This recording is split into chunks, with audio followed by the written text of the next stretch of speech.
Hallo zusammen! Ich habe ein schlechtes Gewissen, es tut mir hure leid. Ihr habt mich schon lange nicht mehr gehört. Also die auf jeden Fall regelmäßig einschalten. Die das jetzt gerade random irgendwann hören. Sorry, es wird kurz darum gehen, dass ich euch ghostet habe. Ja Leute, ghosten ist immer scheiße. Wir wissen es von den Advice Sessions. Ich bin nicht ein Fan davon. Aber amix bin ich auch selber der Fuckboy unter uns. Es tut mir leid, ich habe nicht mal eine gute Excuse. Also, ja, ich habe euch ja letztes Mal schon erzählt, das Studium hat angefangen, ich bin gestresst, ich habe nichts zu erzählen gefühlt. Und eigentlich hatte ich jetzt eben die letzten Wochen sehr viel zu erzählen gehabt. Genau darum habe ich euch auch geghostet. Das ist ja meistens so bei Menschen auf Social Media. Wenn dann so richtig etwas läuft im Privatleben, dann sind sie plötzlich weg. Dann, wenn es spannend geworden wäre. Ich werde aber erst mal noch, weil ich bin gerade wirklich ein bisschen nervös. Möchte ich kurz darüber reden.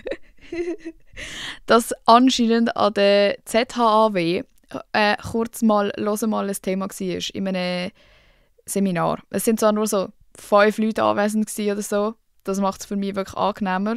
Aber trotzdem, irgendein Dozent oder Dozentin hat mal zum Thema gemacht. In irgendeinem Modul, wo es so um Podcasting geht und wie man so einen Einstieg findet und so, glaube ich. Leute, mir ist das so peinlich. Wenn die Person das hört, wieso machst du das? Die hat das einfach keine Ahnung, hat das abgelassen in dem Seminarraum. Über die Lautsprecher hörst du mich, wie ich irgendeine scheiß Folge angefangen habe mit «Oh Leute, ich stink, Pöki, what the fuck, Pöki, what the...» Das ist in diesem fucking Raum abgelaufen. Und nicht nur habe ich das von einer Erzählung gewusst, sondern eine Kollegin von mir hat eine Sprachaufnahme davon gemacht und es meiner Kollegin geschickt. Also ich habe das dokumentiert. Das verfolgt mich jetzt einfach. Ich finde, das ist so peinlich. Also, nein, und das ist eben genau mein Problem. Immer wenn ich daran denke, dass halt jeder das Zeug kann anhören und anschauen, dann löscht es mir komplett ab. Dann kriege ich den Ick. Dann kriege ich den Upturn. Es turnt mich einfach ab. Ich finde, ich sollte so einen Link dafür verteilen, so wie so private YouTube-Videos. Da schickst du einfach einen Link jemandem und nur die Person, die den Link bekommen hat, kann auch Zugriff darauf haben. Nicht einfach jeder. Und nein. Aber anscheinend bin ich nicht geroastet worden in diesem Seminar, darum ist es okay. Aber trotzdem, es ist einfach nicht okay. Nein. Und ja, allgemein so Sachen haben wir in letzter Zeit ein bisschen abgelöscht. Weil es ist halt schon komisch, wenn du ein Jahr daheim hockst, jetzt vor dem Studium, und so voll in deiner eigenen Welt ist, voll in deiner eigenen Bubble, du wirst so nicht wirklich damit konfrontiert, was in der Aussenwelt passiert, weil du hast halt keinen Alltag, wie normale Leute. Und dann plötzlich fährst du halt wieder so etwas ganz Normales an als Studium und bist jeden Tag irgendwo und siehst jeden Tag Leute und denkst schon jeden einzelnen verfickten Scheiß-Tag, oh mein Gott, ich könnte gerade alles über mich wissen. Ist nicht so, dass jeder, der rumläuft, alles über mich weiss, aber die Möglichkeit besteht. Und das ist mir so unangenehm. Ich muss jetzt erstmal wieder in das reinkommen. Also ich habe auch fast keine Videos mehr gemacht, seit ich wieder ein Leben habe. Weil ich schäme mich richtig, um etwas zu erzählen. Also ich will gerade eigentlich gar nichts erzählen. Und oder jetzt gerade schon, weil sonst würde ich nicht aufnehmen. Aber in dieser Zeit jetzt bin ich so, oh mein Gott, ich will gar nicht, dass irgendjemand etwas über mich weiss. Und es ist auch sehr viel gelaufen. Zum Beispiel bin ich jetzt wieder eine Single-Lady. Oh mein Gott. Aber es ist alles gut. Ich bin surprisingly gut geworden, mit so Zeug umzugehen. Und es ist auch nichts passiert. Ich werde halt leider nicht gross darüber reden, weil ja, obviously noch eine andere Person involviert ist, die keinen Bock auf das hat. Und das muss ich natürlich akzeptieren und respektieren, aber mir geht es gut. Ich bin einfach nur gerade sehr verwirrt im Leben. Das war eigentlich auch einer der Gründe, wieso es nicht mehr funktioniert hat, wenn ich das sagen darf. Ich weiss nicht, ob ich das sagen darf. Weil, Leute, also ich habe bis jetzt mega fest gedacht, ich weiss, was ich vom Leben will. Ich weiss, wer ich bin. Ich weiss, wie es mir geht. Ich finde es super, dass alles bei mir so seine Struktur hat. Also ich meine, mein Leben war ziemlich klar definiert vor ein paar Monaten.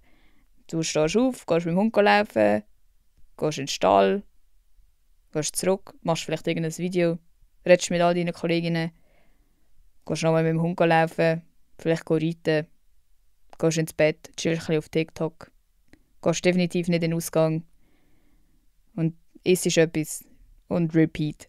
Und das hat mir voll gefallen. Also ich bin eben eigentlich auch jemand, der so die Sicherheit gerne hat, weil ich bin einfach ein Control-Freak und ich finde es gut, immer jeden Tag zu wissen, was läuft, was kommt auf mich zu. Aber plötzlich hat es mir komplett abgelöscht. Ich dachte, sorry, ich bin 21. 21 und ich verhalte mich wirklich, als wäre ich 40, 50, 60 vielleicht sogar. Keine Ahnung. Kein Leben, keine Variabilität, einfach nichts, einfach immer das Gleiche. Immer das Gleiche. Das kann doch nicht, ich bin einfach nicht normal halt. Und ich verstehe das voll. Also eben, ich habe mich ja bis jetzt auch wohlgefühlt mit dem. Und ich verstehe das voll, wenn ihr, die zuhört, auch denkt, hey, aber mir gefällt das so. Ich habe das Bedürfnis nicht, um irgendwie eine wilde Sau zu sein oder so. Ich habe auch nicht das Bedürfnis, um eine wilde Sau zu sein, aber schon ein bisschen mehr als vor einem Jahr vielleicht. Weil ich habe keinen Bock, so die zu sein, die dann mit 30 in die Phase reinkommt von «Oh mein Gott, jetzt gehe ich in den Ausgang». No front an Leute, die das mit 30 haben, aber ich will nicht die Person sein. Ich will die Person sein, die das actually mit 21 Mal erlebt hat. Und darum bin ich jetzt young, wild and free. Low-key. Aber das stresst mich. Ich weiß nicht, wie man das macht. Auch nur schon heute zum Beispiel. Jetzt ist Samstag. Heute Abend habe ich mit 2 Girls von meinem Studium abgemacht. Love them. Das ist ja richtig cool. Jetzt habe ich einfach neue Kolleginnen. Das ist crazy. Und wir haben einfach so wir haben abgemacht. Eine Uhrzeit. Fertig. Ich weiss nicht, wo an. Ich weiss nicht, ob wir schlussendlich in den Ausgang gehen oder ob wir nur in eine Bar gehen oder ob ich am 10 Uhr schon wieder heim könnte oder ob ich erst morgen am 10 Uhr am Morgen wieder zurückkomme. Ich finde das so komisch und es gibt kein Tutorial für das. Ich habe das Gefühl, es gibt so die Leute, die das so mit 14, 15, 16 halt alles schon durchgespielt haben und für die ist das so ganz normal. Für die Leute ist das auch ganz normal, jede Woche 3-mal im Ausgang zu sein. Und dann gibt es so Leute wie mich, die keine Ahnung haben, wie man das macht. Und ich weiß nicht, wie ich mich auf das einlasse, aber ich will mich gerne darauf einlassen. Das ist eigentlich mein Punkt. Ich bin jetzt ein neuer Mensch. Das stimmt überhaupt nicht. Aber ich lasse mich jetzt mehr auf so Sachen ein, damit ich nicht das Gefühl habe, später, dass ich einen Fehler gemacht habe. Und ich glaube, das ist so ein bisschen der springende Punkt. Wenn man das Gefühl hat, dann sollte man es auch machen. Also jetzt ich, wo so denkt, boah, nein, also irgendwie muss ich das schon noch erlebt haben. Alter, dann mache ich es auch. Aber wenn man selber denkt, nö, also ich glaube nicht, dass ich in 10 Jahren denken werde, oh, wieso hast du das nicht gemacht? Dann mach es nicht. Dann hast du halt das Bedürfnis nicht. Ich finde das voll blöd, wenn man das so pauschalisiert und sagt, alle müssen eine Ausgangsphase haben oder alle müssen vor 18 schon ihr erstes Mal haben oder alle müssen vor der Ehe schon 20 andere Freunde haben und die Erfahrungen gemacht haben, zum Beispiel. Das finde ich voll blöd. Und ich bin voll nicht die Vertreterin davon. Aber bei mir selber merke ich jetzt schon, es ist wirklich mega eingefahren gewesen. Und ich habe mich ein bisschen zu wohl gefühlt. Und ich glaube nicht, dass das gut ist für mich, im Sinne von, ich muss ja auch noch weiterkommen. Ich kann nicht mein Leben lang gleich bleiben, wie als ich, keine Ahnung, 18 war. Ich habe mich jetzt wirklich die letzten 3 Jahre nicht gross verändert, glaube ich. Sogar noch länger.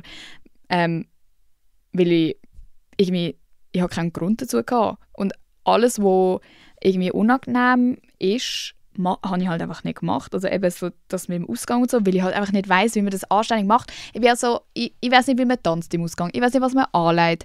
Ich weiss nicht, was die Leute von mir denken. Ich will mich nicht damit befassen und darum mache ich es einfach gar nicht. Und das finde ich blöd, weil es ist nicht, dass ich konsequent sage, oh mein Gott, Ausgang finde ich voll scheiße. Also ich glaube jetzt nicht, dass ich eine wird, die 3-mal in der Woche in den Ausgang geht.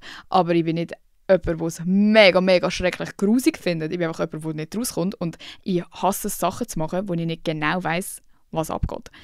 Und das kann man auf alles beziehen. Das merke ich jetzt auch im Studium, gell? Also so, nein.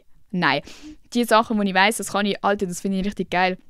Aber sobald so irgendeine Aufgabe kommt, wo ich von Anfang an weiss, Alter, das kann ich irgendwie nicht, dann lasse ich es auch gerade sofort sein, frage irgendjemand anderes, Alter, hast du mir deine Lösung, kannst du mir das machen? Weil es mir einfach so zu unangenehm ist. Und das finde ich voll Loser von mir. Wie soll ich durchs Leben kommen, wenn ich mich immer drücke vor jedem Scheiß, nur weil ich nicht weiss, wie es geht? Wie soll ich wissen, wie es geht, wenn ich es nicht probiert habe? Aber ich bin so eine. Genau gleich jetzt mit dem, dass ich euch alle ghost, weil ich einfach das Gefühl habe, ja, das, was ich zu erzählen habe, ist nicht so richtig relevant oder ich weiss nicht, was erzählen oder ich will gar nichts erzählen. Alter, mach einfach. Das ist mir so ein bisschen entgangen. Das habe ich früher mega gut können, so im Lockdown, Corona-Zeiten. Dort habe ich auf alles geschissen, da war mir alles egal gewesen. Und je älter das ich werde, desto mehr, ich weiß gar nicht, ob das stimmt, aber das habe ich jetzt gerade das Gefühl, dass je älter das ich geworden bin, desto mehr hat es mich gejuckt, was alle anderen denken. Und ja, das finde ich blöd, ich muss jetzt aus dem rauskommen. Weil ich merke, wie wenig andere Leute es juckt. Es juckt wirklich niemand. Niemand juckt, was die Leute von ihnen denken. Und ich bin die Einzige, die rumläuft und sagt, oh nein, das darf ich nicht machen. Oh nein, das kann ich nicht sagen. Und gleichzeitig blamiere ich mich jeden fucking Tag in diesem blöden Studium im Fall. Also da kommt auch kein Sau draus. Ich schäme mich. Ich finde mich peinlich. Ich finde, es juckt mich, was alle Leute zu sagen haben. Und trotzdem schöpfe ich irgendwelche fremden Leute in den Lift rein und sage, hopp, jetzt geh rein. Oh, jeden Tag, Leute, jeden Tag. Ich habe euch doch auch erzählt. Habe ich das erzählt? Ich glaube schon, ja. Dass ich den einen gefragt habe, ob er schwul ist. Ja, das habe ich erzählt. Oh, so Zeug passiert mir auch jeden Tag. Aber das ist gut, das ist Konfrontationstherapie. Behaupte ich. Oh, ich schäme mich schon wieder. Ja, was läuft bei euch eigentlich? Ich weiß nicht. Ich bin voll nicht mehr in Connection mit euch. Normalerweise haben sie alle eure Probleme, weiss, was abgeht. Ich habe das Gefühl, also meine These, sagt mir, ob das stimmt oder nicht. Ich habe das Gefühl, bei allen ist im Moment ein Chaos im Leben. Also auf jeden Fall bei Gleichaltrigen. Ich weiß nicht, wenn ihr viel jünger oder viel älter sind, vielleicht nicht. Aber immer nach dem Sommer machen alle Leute Schluss. Es haben bei mir im Leben so viele Leute Schluss gemacht, die seit so 6 Jahren zusammen sind. 4 Jahre.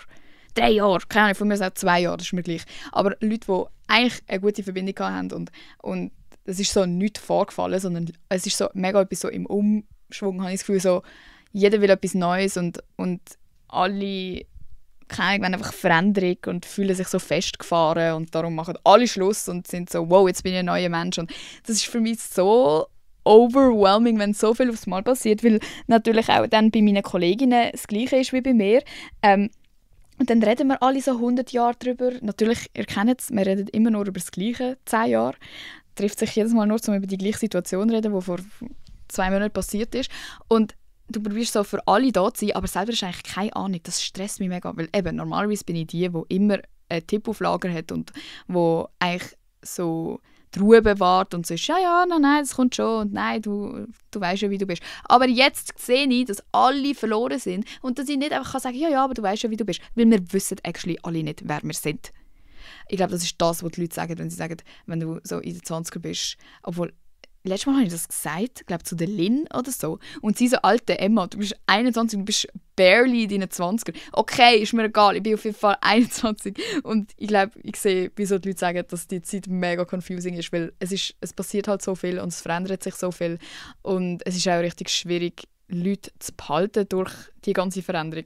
Also nur schon, wenn du von der Schule rauskommst, das kennen wir ja, dann denkst du, das sind deine Kollegen fürs Leben und dann vielleicht, wenn du Glück hast, hast du noch 2 Leute von der Schule, wo eigentlich wirklich noch Kontakt hast. Das habe ich actually. Ich glaube, ich habe 2.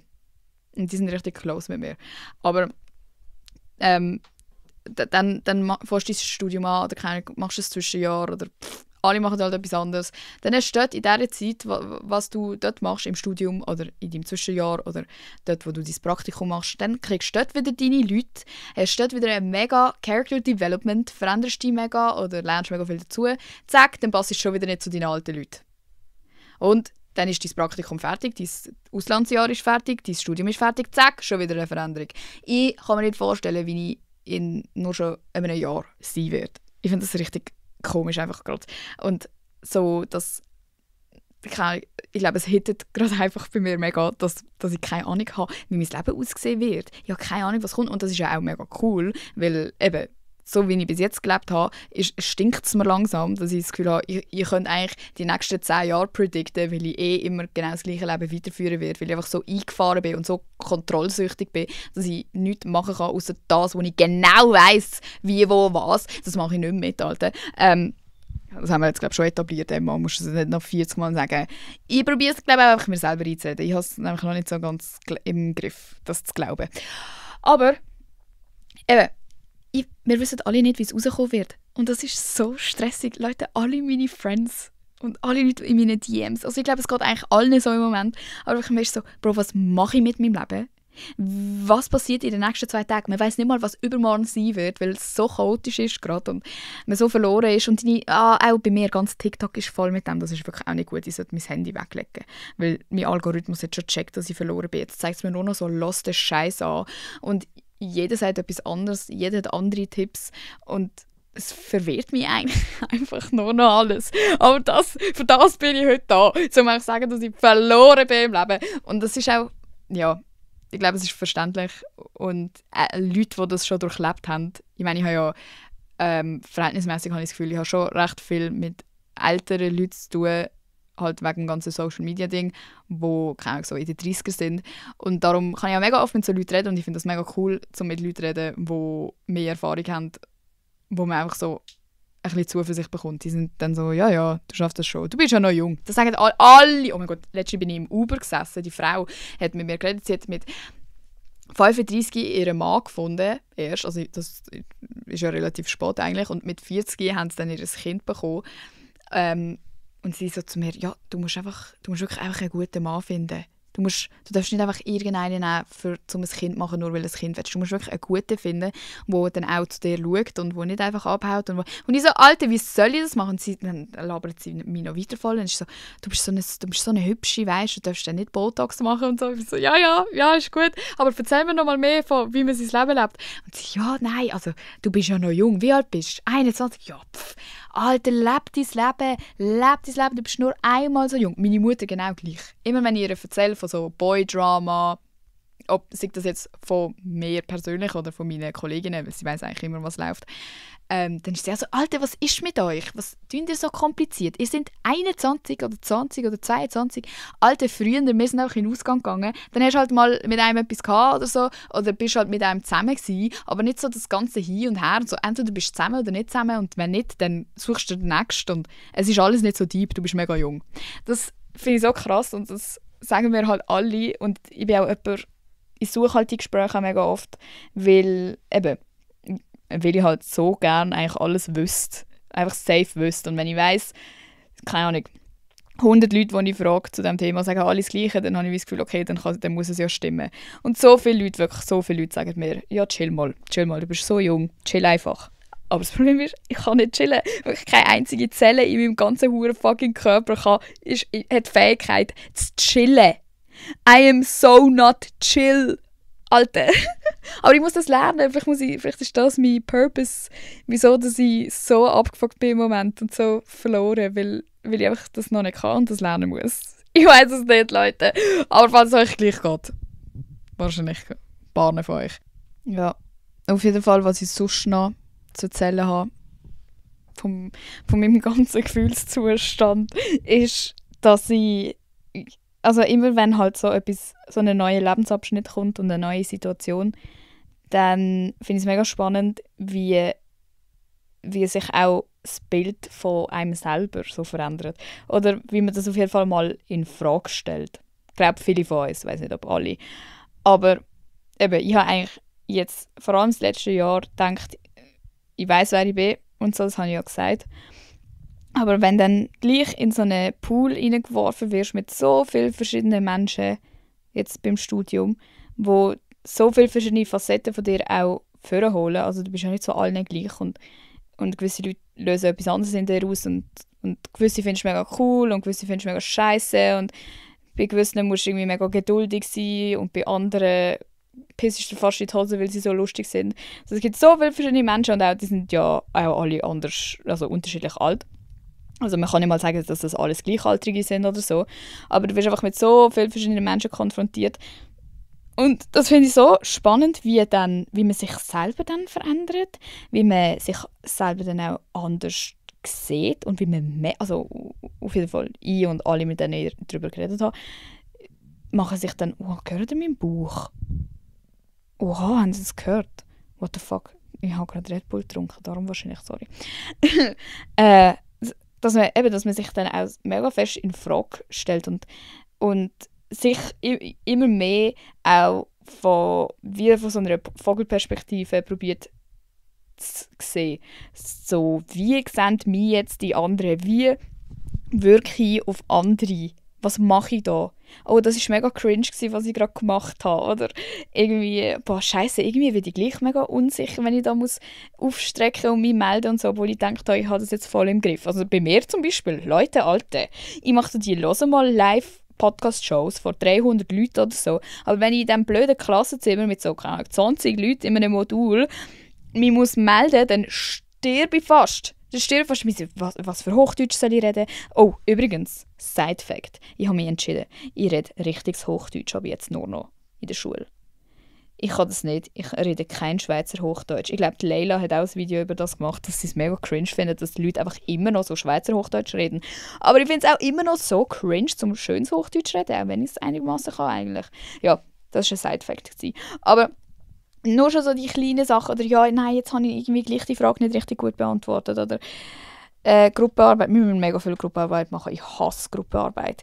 Dann bin ich auch so lost und bin so, Scheiße, was denken jetzt die von mir, dass ich ein Opfer bin, weil ich nicht gut in Gruppenarbeit bin? Oder denken sie von mir, ich müsste irgendwie mehr machen? Oder bin ich jetzt engagiert gewesen oder nicht? Bin ich jetzt asozial gewesen? Habe ich irgendetwas falsch gesagt? Die ganze Zeit, das ist so anstrengend. Und ich glaube, safe, das ist jetzt halt einfach nur am Anfang, so irgendwann kommt man ja voll rein. Aber auch das, sorry, im Studium, dann hast du deine Leute nachher nächstes Jahr, zack, neue Modul, die Hälfte wechselt irgendetwas zu einem anderen Studiengang, die andere Hälfte macht irgendwie ein Auslandssemester, die andere fallen durch. So, du hast im Studium hast auch immer wieder diesen Wandel und musst dich immer wieder an andere Leute gewöhnen. Und auch wenn du jetzt, also ich habe jetzt Kolleginnen gefunden, aber ich meine, wer sagt, dass wir nachher nächstes Semester nochmal zusammen alle Module gleichzeitig haben zum Beispiel.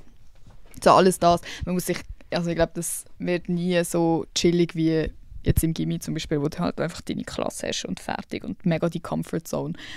Aber ich glaube schon, es wird ja schon besser. Man gewöhnt sich ja irgendwann daran, dass es halt einfach so ist im Studium. Aber jetzt gerade, wir sind alle auf 180 und alles am Overthinken und ich finde das so spannend und ich finde das auch richtig cool. Und ich glaube auch eben, dass es genau darum auch eine Zeit ist, wo, also wenn Menschen keine Ahnung, eben ein Studium anfangen oder so, also alle die Leute, die ich kenne, die Schluss gemacht haben, ist eigentlich basically, entweder irgendwie der Freund ist so ins Militär gegangen oder eben jemand hat das Studium angefangen oder jemand ist irgendwie ein bisschen weiter weggezogen, so diese Sachen. Ich glaube, ist auch einfach, weil man viel mehr über sich selber auch checkt.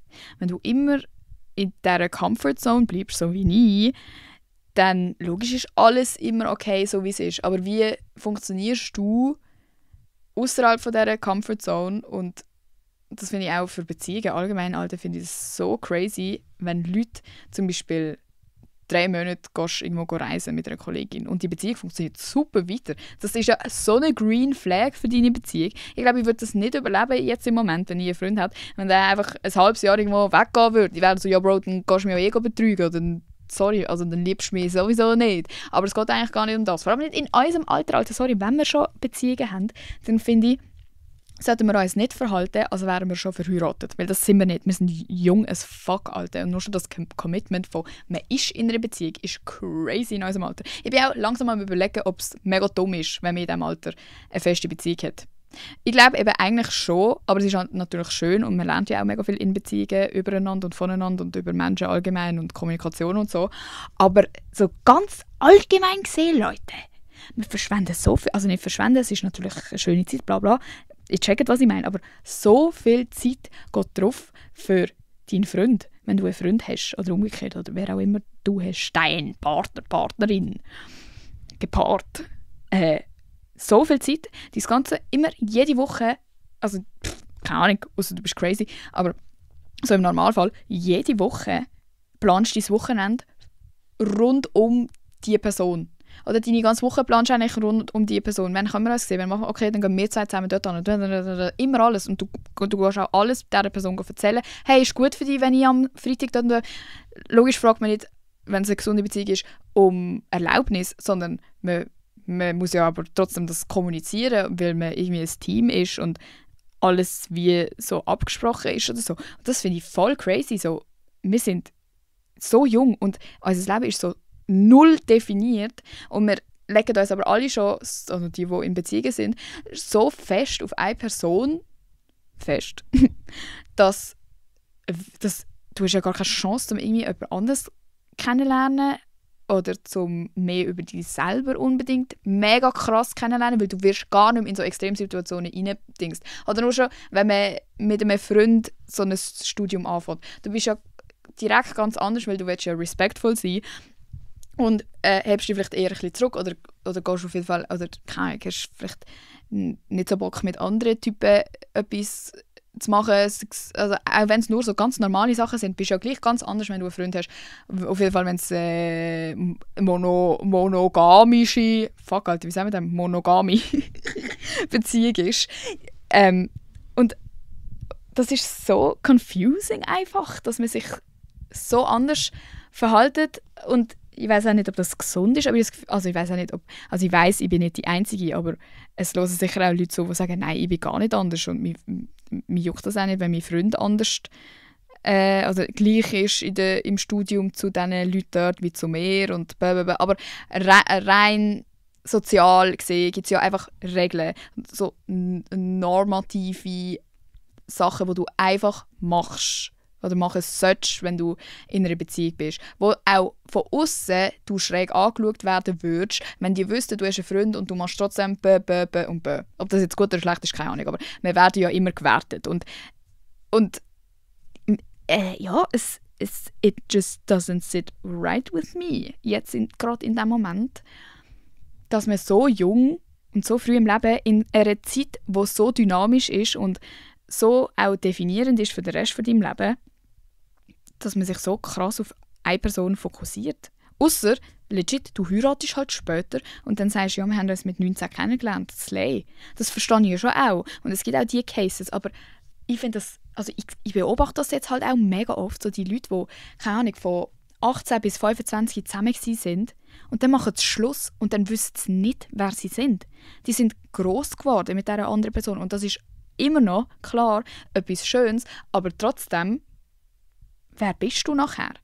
Und du kannst nicht, egal wie fest du dein eigenes Leben hast und egal wie independent du bist und egal wie fest du noch deine Kolleginnen und bla bla bla nebendran hast, es muss ja nicht heißen, dass die Beziehung toxisch war, aber wenn du so lang, so jung, so viel Zeit miteinander verbringst, kannst du mir nicht sagen, dass du independent sein kannst innerhalb von dieser Beziehung. Das geht ja nicht. Du bist aufeinander angewiesen, du schaust aufeinander, du bist füreinander da, du machst alles miteinander ab und nicht mit dir selber. Und nachher bist du, keine Ahnung, Alter, nachher passiert irgendetwas oder bist nicht mehr verliebt oder liebst einander nicht mehr, hast kein Gefühl mehr, findest einander nicht mehr attraktiv. 25, zack, fertig, wer bin ich? Sorry, ich will nicht mit 25, also nicht zum sagen, dass 25 alt ist, aber wenn ich mir jetzt überlege, ich bin mit 21 so lost. Ich habe nicht Bock, in 4 Jahren immer noch genau gleich lost zu sein, in Bezug auf, dass ich keine Ahnung habe, wer ich bin, was mir gefällt, wieso dass ich in gewissen Situationen so und so reagiere, was ich machen kann, um das zu verbessern. Ich habe keine Lust, dass ich oder mit 28 oder mit 31 dann in das kalte hure Wasser geworfen wird, weil ich mir mit 21, 20 nicht die Zeit gelassen habe, um das einfach herauszufinden für mich selber. Und das ist jetzt keine Ansage, dass ich die nächsten 10 Jahre Single bleibe. Nur mal so. Also wenn ich in 2 Wochen komme und sage, ich habe einen neuen Freund, dann shut your mouth. Dann habe ich meinen Traumprinz gefunden. Diesmal ist es wirklich anders, Leute. Diesmal habe ich meinen Prinz gefunden, sage ich dann. Nein. Aber genau das. Ich will auch nicht... Also ich glaube, es ist nicht sinnvoll, wenn man allgemein etwas so für sich vornimmt. Also auch wenn ich mir jetzt vornehmen würde, ich bleibe jetzt in den nächsten 2 Jahren Single. Das finde ich auch nicht zielführend. Ich finde jetzt einfach, ich muss jetzt mal schauen und es ist sicher schlau, zum mal allein zu sein, weil one thing about me, ich habe immer einen Freund. Das finde ich voll cringe. Aber ja, ich bin so eine. Ich bin wirklich noch nie Single gewesen, eigentlich. So richtig. Vielleicht so 4 Monate am Stück. Und auch dann schreibe ich mit irgendjemandem. Aber das wird auch jetzt so sein. Ich werde sicher nicht allein... Also weißt du, so, ich finde es auch cool, wenn man ausprobiert und dann gehst du halt mal mit einem raus oder dann lernst du mal einen kennen oder dann hast du halt mal so einen School-Crush oder so. Aber es muss ja nicht immer gerade sein, dass man mega krass zusammen ist und alles miteinander macht und du bist mein neuer Lebensinhalt, wisst ihr, was ich meine? Ich glaube, es gibt einen Unterschied zwischen den 2 Sachen. Und auch ohne, dass man sich fühlen muss, als wäre man irgendwie mit 200 Millionen Typen etwas gehabt in dieser Zeit. Aber man kann ja selber ein bisschen abwägen, was angenehm ist und was okay ist für einen selber und was nicht. Und auch wenn man mit 200 Millionen Typen schlafen will, dann macht das. Aber nur zum Sagen, ich finde, das ist crazy. Ich finde es wirklich crazy. Und es sind auch so viele Leute in Beziehungen. Also die meisten Leute, eigentlich, die ich im Studium kennengelernt habe, haben seit eben auch so 1-2 Jahren Minimum irgendeinen Freund, irgendeine Freundin. Und auch alle die reden so, ja, weiss halt auch nicht, ja, so langsam leben wir uns auseinander und ich finde, man fühlt sich dann immer so blöd, weil man redet so, als wären wir seit 20 Jahren zusammen und irgendwann bist du so, also irgendwie, ja, sind wir nicht mehr so attracted. Aber es ist ja genau in der Zeit, in dem Alter, wo wir sind, ist vielleicht ein Jahr schon wie 5 Jahre später. Weiss ich nicht, aber es passiert so viel, nur schon wenn ich überlege, was alles in diesen 1,5 Jahren passiert ist, also ich war 1,5 Jahre mit meinem Ex-Freund zusammen gewesen, was alles, wie ich dort am Anfang war und was in dieser Zeit, was wir alles zusammen erlebt haben und so, das ist crazy und es sind nur 1,5 Jahre gewesen. Und dann denke ich an die Leute, die jetzt nach 6 Jahren Schluss gemacht haben und denke mir, wie lebst du, wie überlebst du? Und ich will nicht an den Punkt kommen, wo ich mich selber fragen muss, wie überlebe ich jetzt ohne diesen Typ? Das kann ich einfach nicht. Ich muss zuerst meine eigene Person sein, sehen, wer ich selber bin und auch meinen Wert anerkennen, weil das ist ja wirklich ein Struggle von mir. Vor allem in Bezug auf Männer. Sobald ich einen toll finde, ist das einfach mein neues Ding. Und ja, wisst ihr noch die Podcast-Folge «Boy Crazy»? Ich würde sagen, ich bin nicht «Boy Crazy» im Allgemeinen, aber wenn ich einen toll finde, ich finde halt einfach auch nicht jeden toll, aber wenn ich dann mal einen toll finde, dann bin ich so «Oh mein Gott, jetzt muss ich sofort alles für den machen und jetzt und dann ist halt der Fall noch grösser, wenn man dann sich aneinander gewöhnt hat. So, dann bin ich nicht mehr gleich. Die verlieben sich ja quasi in mich, während ich obsessed mit denen bin. Und nachher werde ich zu der wahren Emma nach so 3 Monaten und die denken sich wahrscheinlich so, also das weiss ich nicht for a fact, ich habe noch nie mit jemandem über das geredet, aber das ist so mein Gedankengang. Nach 3 Monaten bin ich eine Furie, Alter, weil ich auch einfach nicht nett sein kann. Das muss ich auch lernen. Ich bin keine gute Freundin, Leute. Ich bin überhaupt keine gute Freundin. Ich fick die ganze Zeit nur um, nichts passt mir, nichts ist gut genug. Und so kannst du auch nicht eine scheiß Beziehung haben, Alter. Und das ist auch, weil ich mir selber nie passe. Also, ich bin auch nicht zufrieden mit mir. Es ist nicht gut genug. Und das muss ich einfach lernen jetzt, Alter. Das müssen wir alle lernen. Ich hoffe, ich fuck es nicht ab, dass ich nur über mich selber am ranten bin, weil der Point ist ja wie, ich hoffe, dass sich jemand verstanden fühlt, wo sich gleich fühlt wie ich. Und ich fasse eigentlich auch einfach zusammen, was ich von meinem Umfeld mega viel höre im Moment. Aber ja, let me know, Leute. Ich habe da auch keine feste Meinung irgendwie zu dem Thema, mit dem, ob man so jung sollte, krasse Beziehungen haben oder nicht. Was denkt ihr dazu, also findet ihr, es ist Zeitverschwendung oder nicht? Ich finde, es ist keine Zeitverschwendung, wenn man eine tolle Beziehung hat und sie vorbeigeht. Aber es ist halt dann trotzdem so, ist es jetzt wirklich nötig gewesen? So viel Effort in das rein und meistens weiss man von Anfang an, ja, wir werden jetzt wahrscheinlich nicht gerade heiraten. So. Aber das ist ja natürlich auch cool eigentlich, wenn man weiss, ja, egal, wir haben jetzt auch eine gute Zeit zusammen und schauen mal. Keine Ahnung. Ich weiss es nicht. Ich finde das voll confusing, aber allgemein, ganz allgemein, Leute, ist, glaube ich, etwas, wo wir uns einig sein können, dass es nicht unbedingt gesund ist, wie sehr unser aller Leben sich um Love Interests dreht. Also, keine Ahnung. Ich kenne, glaube ich, niemanden im Moment, außer halt auch die 30-Jährigen, mit denen ich zu tun habe, aber so in meinem Alter, wo nicht so 23/7 an die Person denkt, die man toll findet, wo man interessiert daran ist oder wo man verloren hat, eben jetzt gerade die auseinandergegangen sind. Alles dreht sich nur um Liebe oder Romantik oder keine Ahnung, wie man es sagen will. Sex vielleicht auch, Alter. Vielleicht sind alle einfach nur lustvoll. Ich kann jetzt nicht horny sagen, weil das ist irgendwie komisch. Ja, vor allem, wenn ich daran denke, dass die Leute von der ZHAW vielleicht da wieder auftauchen. Aber keine Ahnung. Ich finde, das ist richtig schlimm, dass wir so viel Zeit für das verdingsen. Und es macht ja auch Sinn. Es macht Sinn. Wir sind nur Menschen. Wir sind gesteuert von Hormonen. Ich verstand das alles, aber gleichzeitig sind wir leider Gottes in der Evolution so weit, dass wir auch anders machen müssen, als nur uns fortpflanzen. Wer auch immer das erfunden hat, dass wir so ein zivilisiertes Leben führen müssen. Aber müssen wir halt. Wir müssen unsere Ausbildung haben, wir müssen unseren Job haben, wir müssen unsere Passion finden, wir müssen unser Hobby finden, wir müssen uns selber lieben lernen. So ganzes Shit, all das kommt eigentlich zuerst, bevor es kommt, oh mein Gott, er hat mich gesnappt. Und ich mache da übrigens genauso mit. Also ich judge da gar niemand, wir sind ja alle so. Aber spinnt es uns eigentlich. Aber andererseits, das macht doch das Leben auch lustig. Es ist so langweilig, das Leben, wenn man keinen Crush hat oder wenn man nicht darüber nachdenkt, was ist, wenn ich über mal meinen Traumprinz finde. Aber ich finde, es geht einfach nicht, dass man immer nur auf den Nächsten wartet oder immer nur aufs Bessere oder immer nur auf Approval von irgendwo. Und das ist jetzt mein nächster Prozess, dass ich herausfinde, wie ich mir selber das geben kann. Logisch ist es auch geil, wenn ich irgendeinen Typ finde, der mein Soulmate ist. Aber abgesehen von dem muss ich auch jetzt mal auf mich selber klarkommen. Wie findet ihr das? Daumen nach oben oder Daumen nach unten? Let me know. Ich glaube, das war eigentlich im Fall wirklich auch schon alles, was ich dazu zu sagen habe. Weil sonst psyche ich mich selber voll rein, wenn ich jetzt die ganze Zeit nur noch spiralisiere. Umspiralen. Das. Ich finde, über das Thema muss ich einfach weniger reden, jetzt, wenn ich keine Ahnung habe. Und dann mir wirklich mal ernsthafte Gedanken machen, das auch aufschreiben und so Scheiße. Aber von dem drücke ich mich eben mega. Ich denke mir immer, wenn ich mit dem Hund laufen gehe, denke ich, eigentlich sollte ich mal wirklich aufschreiben, was ich denke und was ich fühle und was ich so für Ziele habe. Und dann denke ich, nein, das ickt mich irgendwie. Ich will nicht damit konfrontiert werden, was ich jetzt machen muss. Wirklich, ich bin noch in Denial.